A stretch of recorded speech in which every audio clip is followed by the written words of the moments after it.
Good afternoon, ladies and gentlemen. Thank you for coming. The good news is it looks like the storm is going to Myrtle Beach.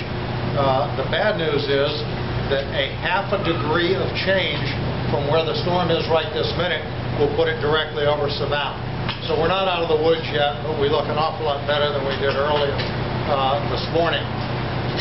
We had a conference call this morning to discuss evacuation. We will have another one this afternoon at 5 o'clock with our elected officials. It's the decision of the chairman of the county commission as to whether we will evacuate. As it stands now, if I had to make a recommendation, it would be no, but that's based on the way the storm is going.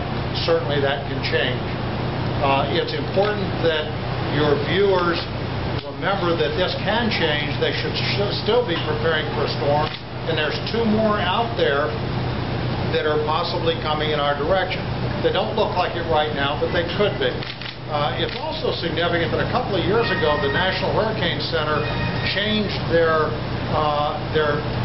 fashion of forecasting, and instead of giving us 3 days notice, they now give us 5 days notice. So you see much more of this.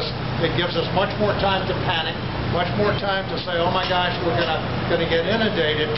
That does never excuse us for not being ready. We need to look at what it takes, what do you have to prepare for, what documents do you have to gather, what possessions do you have to gather if we have to evacuate. Can't stress that enough.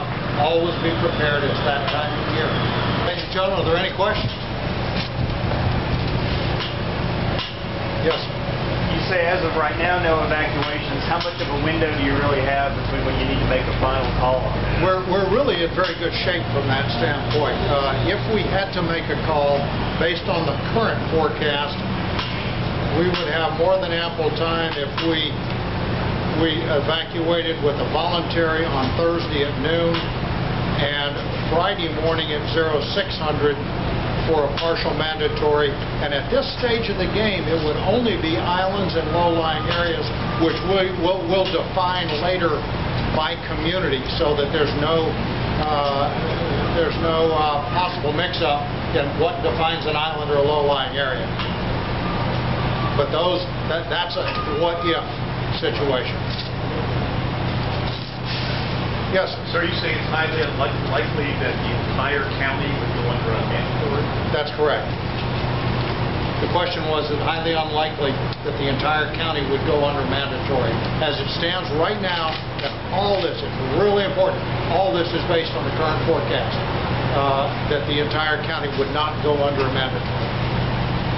Might be a partial mandatory for islands and low-lying areas, but not a mandatory. Now, without that degree of certainty, the question is, because it's a very, very wide storm, the models are all over the map, how difficult is it to call? It's much more difficult than if it's coming straight at you. That's much, much easier to say. It's just mathematical at that point. You know, how many hours does it take to evacuate? How long for voluntary? How long for mandatory?